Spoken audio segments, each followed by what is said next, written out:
Hello class, this is Miss Huddleston, and today we are going to be reading the story of Callie and the Rat Snake, which is written by Zai Whitaker, and the illustrations are by Srivida Nadaraja.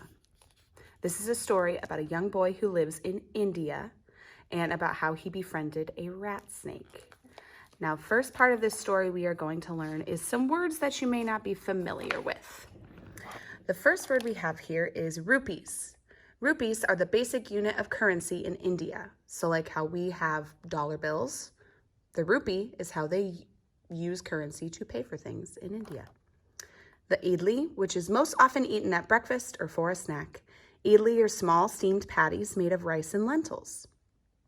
They also have a food that they call mixture, which is a crunchy snack mixture usually consisting of noodles, mung beans, and peanuts. We also have arula. Arula are an indigenous tribal people living throughout southern India, including Tamil Nadu.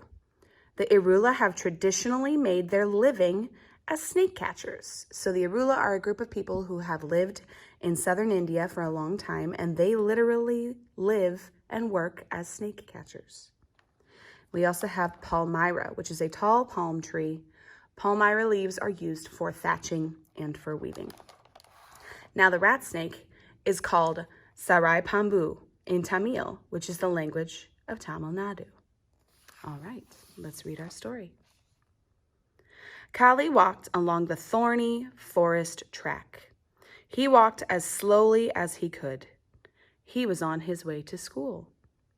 How do you think Callie feels if he's walking very slowly, as slow as he possibly can on his way to school? Do you think he's excited about going to school? Callie's father was one of the most famous snake catchers among the Arula tribe. He had caught over 100 cobras just this monsoon and bought many good things for the family. The snake cooperative paid 150 rupees for each poisonous snake. They took out the poison from the snakes to make anti-venom serum. When Callie went snake catching with his father, his legs worked as fast as machines. But now, on the way to school, they slowed down. I hate school, he told the bushes as he walked slower and slower, and school hates me. The bushes did not seem to understand or feel sorry for him. It's been 2 months since I started school, and I don't have a single friend. I get the feeling the other kids think Irulas are weird. So how is Callie feeling right now? He doesn't want to go to school because he has not made any friends yet. And I think he believes that because he belongs to a different tribe than the other students, that they think he is weird. How would that make you feel if you were in Callie's shoes?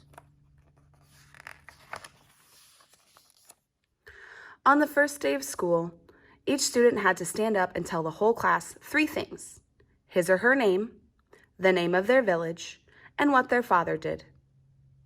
My name is Ramu.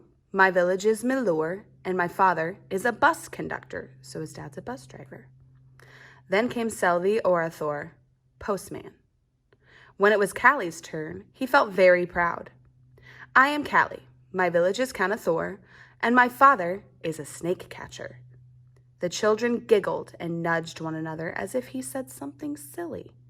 What are the kids doing to Callie right now when he is explaining what his father does? For the first time in his life, Callie did not feel proud of being an Arula. He wished he were just like the others, an ordinary boy with a bus conductor father. That was 2 months ago. Callie was getting used to things, but it was hard, and his walk to school grew slower and slower. How would you feel if the students in your class decided to laugh or to giggle when you said something that you were very proud of? How would that make you feel?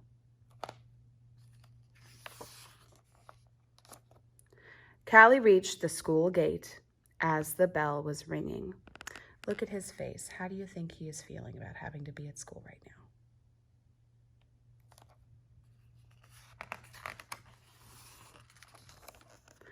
As usual, he sat in the back row, alone.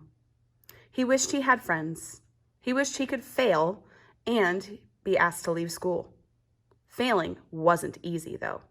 However badly he tried to do his work, the teacher was always happy with him. This morning they had math and writing, and then it was break time. The children rushed outside to have their snack. Some had idli, others had mixture, a slice of bread, or 2 or 3 biscuits. Callie opened his snack box. Oh no, fried termites. His favorite, actually. But what if someone saw? Do any of you know what termites are? Would you eat termites? I don't think I would. He'd have to hide. He sat on the wall far away from all the others and finished his snack. Termites didn't taste as good here as they did at home. Callie worried. Suppose someone comes near me. Suppose someone asks what I brought. How do you think he feels right now eating his snack if he's hiding from all of his classmates? The bell rang. Break was over. They had the same teacher, but a different subject, English. They had to write the English alphabet on their slates, which are like little chalkboards. The teacher walked around the room with a stick, hitting the hands that made mistakes. Ugh, my goodness, I don't like that at all. Miss Huddleston would never smack your hands for making mistakes. Lucky, thought Callie. Lucky that they could upset the teacher. He too would try and make a mess of his slate. The teacher stood in front of Callie, but instead of a swish of a stick, he got a pat on the back. The teacher held up Callie's slate for the class to see. Here, this is the kind of work I want to see from everyone, he said. Now the others would hate him more than ever. Callie could hear the whispering in the classroom. He'd never have friends at school. How is Callie feeling right now? Just then, something happened in the room. At first, Callie didn't understand. Arms and legs flew, bodies ran, tumbled all over each other, fell and ran some more. There were shouts from all directions. Help, help, teacher, help. But the teacher was under his desk. Eyes and hands pointed to the ceiling. Now Callie understood. What's over here in the ceiling? And how is everybody feeling when they're looking at the thing from the ceiling?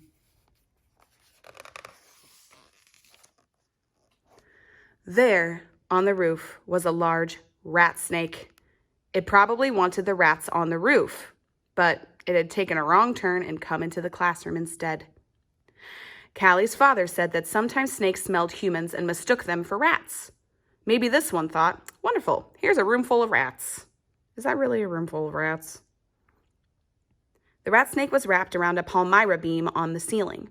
It must have been surprised by all the excitement. Slowly, more and more of its body uncoiled from the beam. Callie, looking up, knew exactly what was going to happen next, and it did. If he's excited and he's surprised by all the excitement and he's starting to loosen up and uncoil, what do you think is going to happen next? Drop. Down the rat snake fell. The noise and confusion grew worse. Chairs crashed, heads banged, bodies hit the floor and one another. The teacher was now on, not under, his desk, yelling, "Help! Watch out!" The rat snake was terrified. It darted to one side of the room and then the other, while the children ran in the opposite direction. For a few seconds, Callie was too surprised to do anything. His people, the Irulas, always went toward snakes, not away from them. Everyone had gone crazy. He walked slowly to where the snake was and reached out his hand. Suddenly, the room grew still. There was no sound, no movement. All eyes were on Callie.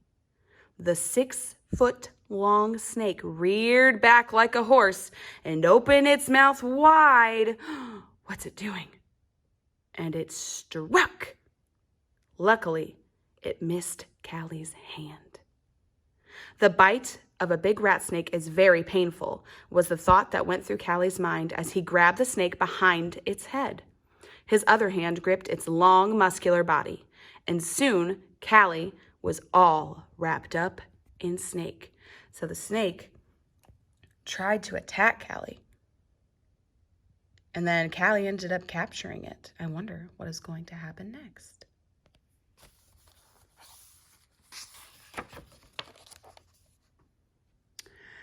Callie thought he would find a big bag to put the rat snake in. He'd take it home to his father. The Vandeleur Zoo near Chennai paid a good price for rat snakes.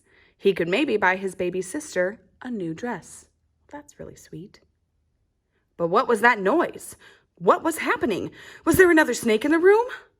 Confused, Callie looked up.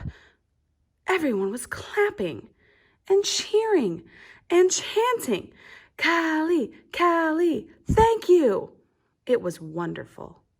Callie's eyes filled with tears of joy. He grinned, and the clapping grew louder. So now, how is everybody in the classroom feeling now that Callie has captured the rat snake? And how do you think that makes Callie feel, seeing how excited everyone is? "You saved us," shouted one of the boys. "You're so brave. From now on, sit next to me. No, me." And the children started to fight about who Callie would sit next to. "Who taught you to be so brave?" asked Ramesh, the class bully. "What do you need? We'll get you whatever you want. You saved our lives." "Well, what I want now," Callie replied, "is a big bag, to put him in." 10 children ran off in 10 different directions to find bags. The others looked at Callie with admiration. Out of the corner of his eye, Callie saw his teacher finally climb down off his desk. I think Miss Huddleston would probably react the exact same way if there was a snake, a real snake, in our classroom.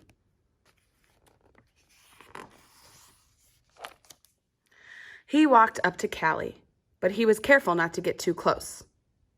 "Silly children," he scolded. "Why did you get so scared? How ridiculous, running all over the place just because of a non-poisonous snake." Is he being honest right now? I don't think he is. He's calling the children silly for running around, but what did he do when the snake showed up? The teacher walked back to his desk. As soon as his back was turned, Callie and the other children grinned at one another. Secret grins, the kind that friends use.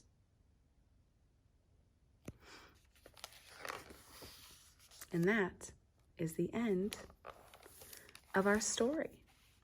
So I want to know, how would you feel if you were in our classroom and a snake all of a sudden showed up? What would you do?